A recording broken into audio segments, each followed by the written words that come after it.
There is a moment in human history that almost no one talks about. Not the rise of kings, not the invention of writing, not even the birth of civilization itself, but something far more unsettling. The moment when knowledge stopped being given to humanity and started being controlled. Ancient records suggest that before a certain point, knowledge flowed freely, not discovered, not earned, taught, given directly by beings that were not entirely human.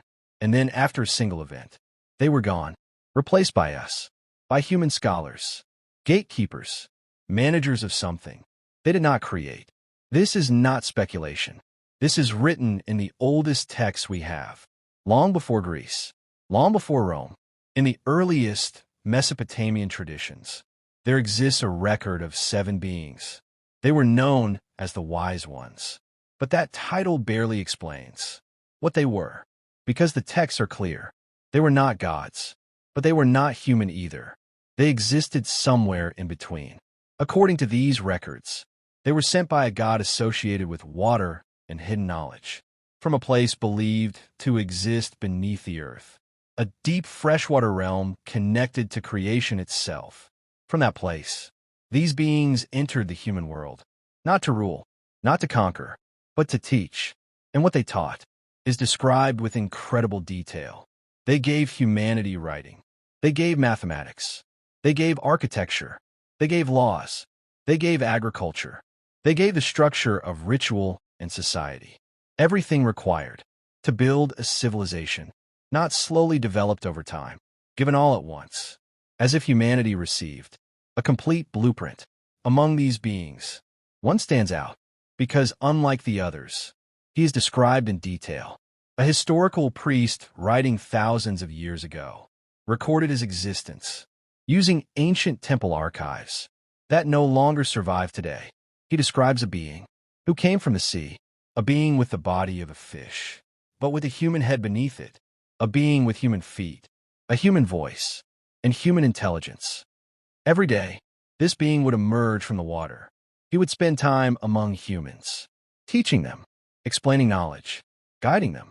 And when the day ended, he would return to the sea. He did not eat. He did not act like a symbol. He acted like something real, something with a routine, something with a purpose. This account was not written as a myth.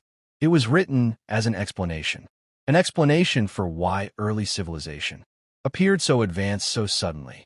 Modern interpretations say this is symbolic, a representation of water knowledge and creation, and that explanation works to a point, but does not explain the precision, because symbols do not usually follow schedules. They do not have detailed behaviors. They do not repeat the same physical form across different records. And this is where things become even more real, because these beings were not only written about, they were physically represented. Archaeologists have uncovered small figurines across ancient Mesopotamian sites, human figures wearing what appears to be fish skin, a fish head pulled over their own, like a hood, a tail hanging behind them. These figures were not displayed. They were hidden, buried under floors, placed inside walls, positioned near doorways. Their purpose was protection. Think about that. The same beings, who were said to have taught humanity everything, were later used as guardians, protectors against something unseen. Why these figures? Why the original teachers of civilization? What did people believe they were protecting themselves from? And then comes the turning point. The same turning point that appears again and again in ancient traditions, the flood. According to ancient records, everything changes at this moment. Before the flood, there were non-human teachers. After the flood, they are gone, removed, sent back to where they came from, and in their place, humans take over, scholars, scribes, advisors. But their role is completely different. They do not bring new knowledge. They do not transform civilization. They preserve what already exists. They record it.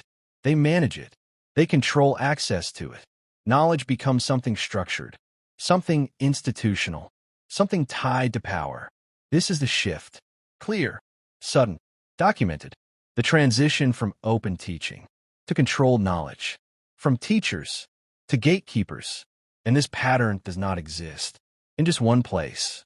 It appears across the world, in different cultures, different continents, with no clear connection between them. Stories of beings associated with water, arriving after chaos or catastrophe, teaching humanity the foundations of civilization, and then leaving. In some traditions, they come from the sea, in others, from the sky, but the pattern remains the same. They arrive, they teach, they disappear, and humanity is left with what they gave. The common explanation is that these are myths, symbols created by human imagination, archetypes that appear naturally in different cultures, and that explanation makes sense on the surface, but it does not explain the consistency, the details, the repeated descriptions. Because at some point, you have to ask a different question. What if these are not just stories? What if they are memories? Memories of something that actually happened, something that was later interpreted as myth. The texts exist, the artifacts exist, the transition is recorded. At some point in the distant past, something taught humanity how to build civilization, and then it stopped. Those teachers disappeared, and humans took their place, not as creators, but as managers, gatekeepers of knowledge. They inherited, and yet across cultures, and across time, the memory remained of beings connected to water, beings who came, taught everything, and then left. So the question is not whether the story exists. It does.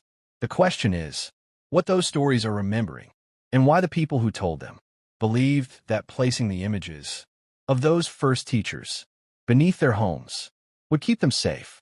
Safe from what? That is the question that still remains unanswered.